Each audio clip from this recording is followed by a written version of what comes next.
नमस्कार दोस्तों, स्वागत है आपका हमारे चैनल लर्न एंड ग्रो में। आज हम डिस्कस करेंगे two stage compression with water intercooler and liquid subcooler. तो आज का जो टॉपिक है उसके अंदर हम टू स्टेज कंप्रेशन यूज़ करेंगे, यानी कि दो कंप्रेसर यूज़ करेंगे। एक कंप्रेसर है ये जो कि लो प्रेशर कंप्रेसर है और दूसरा कंप्रेसर है ये जो कि हाई प्रेशर कंप्रेसर है। तो इसलिए इसको टू स्टेज कंप्रेशन बोला गया है। विद वाटर इंटरकूलर, एक वाटर इंटरकूलर यूज़ करेंगे जो दोनों कंप्रेसर के बीच में यूज़ होगा, तो ये है वाटर इंटरकूलर। तो दोनों कंप्रेसर के बीच में क्यों यूज़ करते हैं इसको, ताकि ये डिग्री ऑफ सुपरहीट को कम कर सके जो लो प्रेशर कंप्रेसर से वेपर आते हैं। तो इसलिए इसको यूज़ किया जाता है ताकि आगे जो हमें वर्क डन है हाई प्रेशर कंप्रेसर के अंदर कम करना पड़े। तो इसलिए यहाँ पे वाटर इंटरकूलर यूज़ किया गया है। एंड लिक्विड सबकूलर यूज़ किया गया है। जो लिक्विड सबकूलर है ये लिक्विड को, यानी कि जो लिक्विड का टेम्परेचर है उसको कम करने के काम आता है। तो इसको यूज़ किया गया है यहाँ पे कंडेंसर के बाद। ये तो है कंडेंसर, उसके बाद यहाँ पे यूज़ किया गया है लिक्विड सबकूलर। तो कंडेंसर के बाद इसको यूज़ किया गया है ताकि जो कंडेंसर है वेपर को जब लिक्विड में चेंज करेगा, उसके फेस को चेंज करेगा, तो उसके टेम्परेचर को फर्दर कुछ डाउन करने के लिए, डिक्रीज़ करने के लिए इसके बाद इस लिक्विड सबकूलर का यूज़ किया गया है।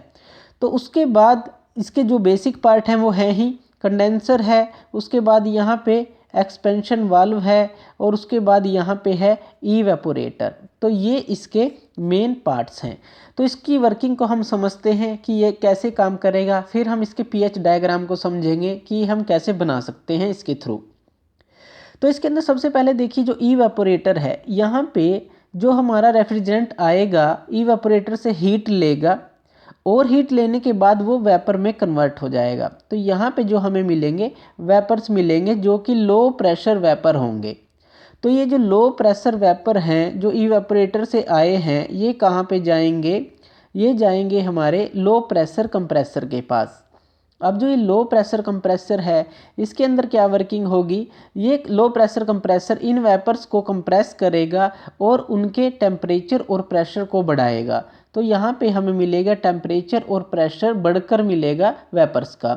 तो यहाँ से जो टेम्परेचर और प्रेशर बढ़ा है वेपर का वो जाएंगे इंटरकूलर के पास।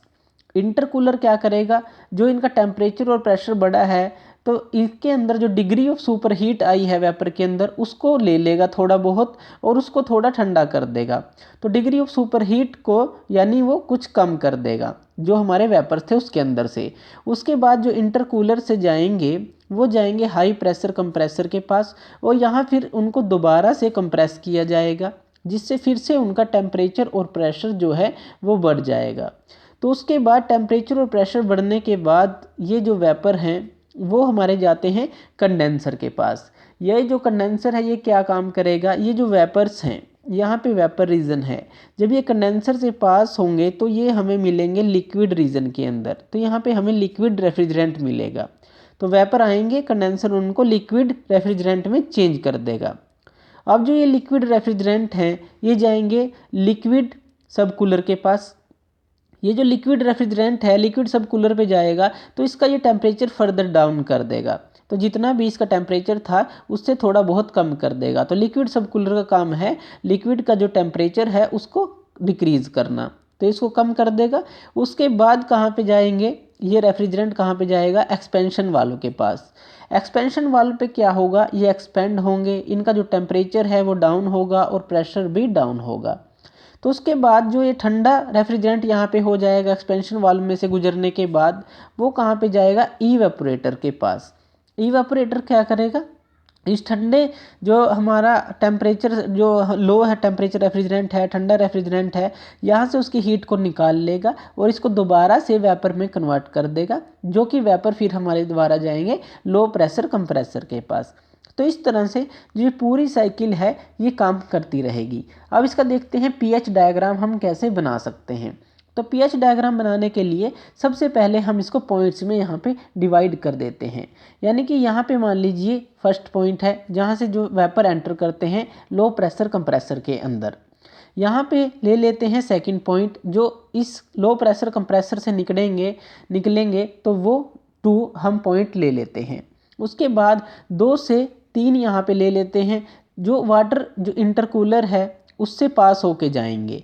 फिर 4 हम यहाँ पे ले लेते हैं जो हमारे हाई प्रेशर कंप्रेसर से निकलेंगे। उसके बाद जो 5वां पॉइंट है वो ले लेते हैं कंडेंसर के बाद कि यहाँ से जो वेपर आए वहाँ पे ये लिक्विड फेज में चेंज हुए, तो हमें 5वां पॉइंट ले लिया। उसके बाद जो छठा पॉइंट है ये गुजरे लिक्विड सबकूलर से और हमने ये 6th पॉइंट ले लिया। उसके बाद ये जाएंगे एक्सपेंशन वाल्व से, तो यहाँ पे हमने 7th पॉइंट ले लिया। तो इस तरह से 1 2 3 4 5 6 और 7 पॉइंट हमारे पास आ जाते हैं। तो पीएच डायग्राम के अंदर हम इन 7 पॉइंट को कहाँ पे ड्रा करेंगे देखते हैं। तो इसके अंदर सबसे पहले तो आप जो आपकी जो लिक्विड सैचुरेटेड लिक्विड लाइन है वो ले लेंगे और जो सैचुरेटेड वेपर लाइन है वो ले लेंगे। तो ये सैचुरेटेड वेपर लाइन है और ये सैचुरेटेड लिक्विड लाइन है। इस तरफ है लिक्विड जो सब कूल्ड रीजन है, ये सब कूल्ड रीजन है, ये सुपर हीटेड रीजन है, ये सुपर हीटेड रीजन है। तो इधर सब कूल्ड रीजन है, इधर सुपर हीटेड रीजन है, ये सैचुरेटेड लिक्विड लाइन है और ये सैचुरेटेड वेपर लाइन है। अब देखिए हम इसके ऊपर ये प्रोसेसेस करेंगे 1 से 2। तो एक पॉइंट कहाँ पे आएगा, देखिए यहाँ पे वेपर्स हैं हमारे पास, सैचुरेटेड वेपर्स हैं, तो एक पॉइंट आपका यहाँ पे आएगा सैचुरेटेड वेपर पॉइंट, तो आप इसको 1 लिख लीजिए। उसके बाद 1 से 2 यानी कि 1 से 2 में क्या है, ये लो प्रेशर कंप्रेसर से जाएंगे तो यहाँ पे इनका टेम्परेचर और प्रेशर बढ़ेगा, तो यहाँ पे टेम्परेचर और प्रेशर यहाँ पे बढ़ेगा, तो हम यहाँ पे पॉइंट ले लेते हैं 2। तो 2 पॉइंट पे क्या हुआ, 2 पॉइंट पे पहुँचते पहुँचते यहाँ से जब वो गुजरे तो उनका जो टेम्परेचर है और प्रेशर हाई हो गया। देखिए वर्टिकल लाइन पे प्रेशर है, इस तरफ एंथैल्पी है पीएच। तो यहाँ पे 1 से 2 प्रोसेस हमें मिली। अब 2 से 3 के बीच में है इंटरकूलर, तो 2 से 3 में जो ये इंटरकूलर है ये डिग्री ऑफ सुपरहीट को कम करेगा जो ये वेपर है, लेकिन कांस्टेंट प्रेशर पे ये काम करेगा। तो 2 से 3 आप पॉइंट ले लीजिए, कोई भी यहाँ पे ले लीजिए। देखिए ये सुपरहीटेड रीजन है इस तरफ, तो 2 से 3 इस तरफ गए तो डिग्री ऑफ सुपरहीट कम हुई उसके अंदर, तो इस तरफ गए हैं। तो 3 मान लीजिए ये पॉइंट आता है जिसके अंदर यहाँ पे सुपरहीटेड हमारे पास वेपर थे, उनकी डिग्री ऑफ सुपरहीट हमने कम कर दी, तो 2 से 3 हमें ये मिला। अब 3 से 4 के बीच में फिर आता है हाई प्रेशर कंप्रेसर, यानी कि दोबारा से इसका टेम्परेचर और प्रेशर राइज होगा। तो 3 से 4 आपका जो दोबारा से जो इसका रेफ्रिजरेंट है, जो वेपर्स हैं, उसका टेम्परेचर और प्रेशर राइज होगा, ये हमने चौथा पॉइंट दिखाया है। अब 4 से 5 के बीच में है कंडेंसर, तो कंडेंसर क्या करेगा, इस वेपर फेस को लिक्विड में कन्वर्ट कर देगा।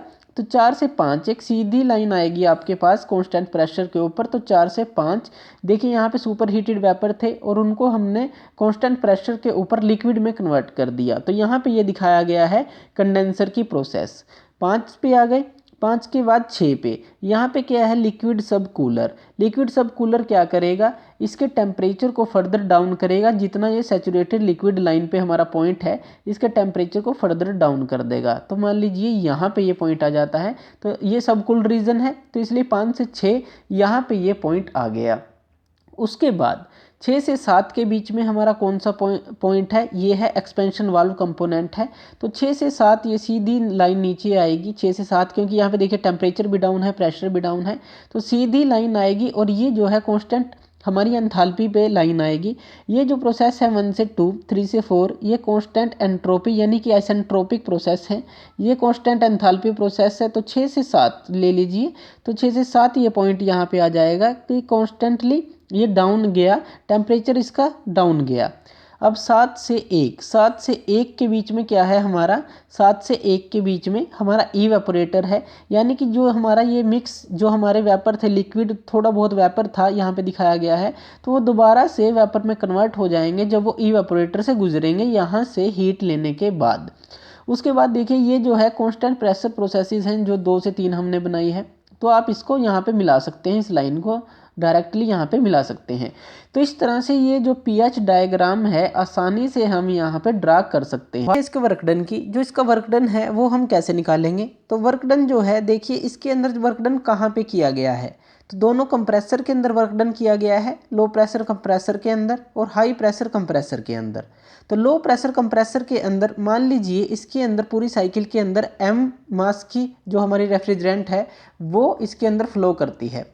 तो m मास है, तो m के साथ इसने कितना वर्क डन किया है, तो वो आ जाएगा H2 minus H1।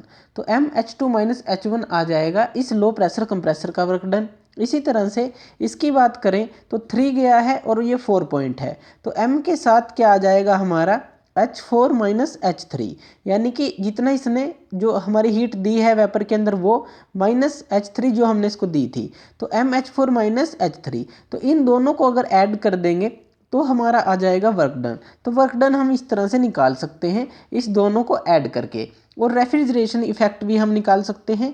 Refrigeration effect क्या है, जितनी हमने यहाँ पे जो फर्स्ट पॉइंट पे इसको जो वेपर दिए हैं उनकी हीट क्या थी, तो उनकी हीट थी मान लीजिए m तो है जो इसके अंदर फ्लो कर रहा है रेफ्रिजरेंट उसका मास, और H1 हमने यहाँ पे एंट्री पे इसको यहाँ पे वेपर दी हैं जिनके अंदर H1 हीट थी, या H1 हम बोले कि जो उसकी एंथैल्पी थी।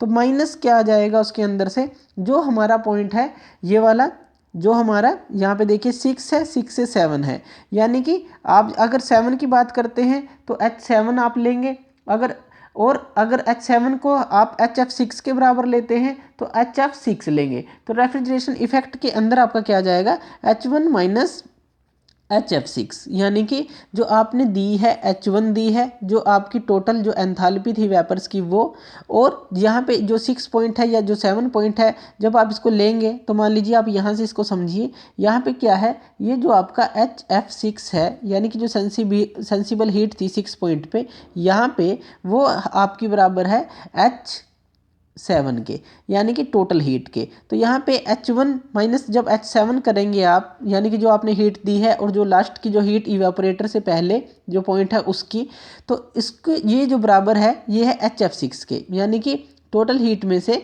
जब आप सेंसिबल हीट घटाएंगे HF6 आप घटाएंगे तो आपको मिल जाएगी लेटेंट हीट, यानी कि जो रेफ्रिजरेशन इफेक्ट है वो लेटेंट हीट जो है वो इसके अंदर प्रोड्यूस कर रही है। यहाँ पे देखिए, यहाँ पे जो हीट लेती है वेपर में कन्वर्ट होता है रेफ्रिजरेंट, तो वो भी लेटेंट हीट होती है, और यहाँ पे जो लेटेंट हीट दी जाती है कंडेंसर के थ्रू ताकि जो वेपर है लिक्विड में कन्वर्ट हो जाए, तो वो भी लेटेंट हीट होती है जो हम निकालते हैं। तो इसका मतलब क्या है, जो पूरी लेटेंट हीट है वो रेफ्रिजरेशन इफेक्ट क्रिएट कर रही है, यानी कि जितनी हमने हीट दी स्टार्टिंग में वेपर को और कितनी उसके अंदर से निकाली जो सेंसिबल हीट थी, तो टोटल हीट में से सेंसिबल हीट आपने निकाल दिया HF6, आपके पास आ गया रेफ्रिजरेशन इफेक्ट। इस तरह से आप COP भी निकाल सकते हैं। COP क्या जाएगा, refrigeration effect divide by work done, तो इसको आप वर्क डन से डिवाइड कर देंगे तो आपके पास आ जाएगा coefficient of performance of the system. तो ये था हमारा 2 stage compression with water intercooler and liquid subcooler. तो थैंक यू वीडियो देखने के लिए, और ज़्यादा अपडेटेड वीडियोज़ के लिए आप हमारे चैनल लर्न एंड ग्रो पे हमें सब्सक्राइब कर सकते हैं। Thank you.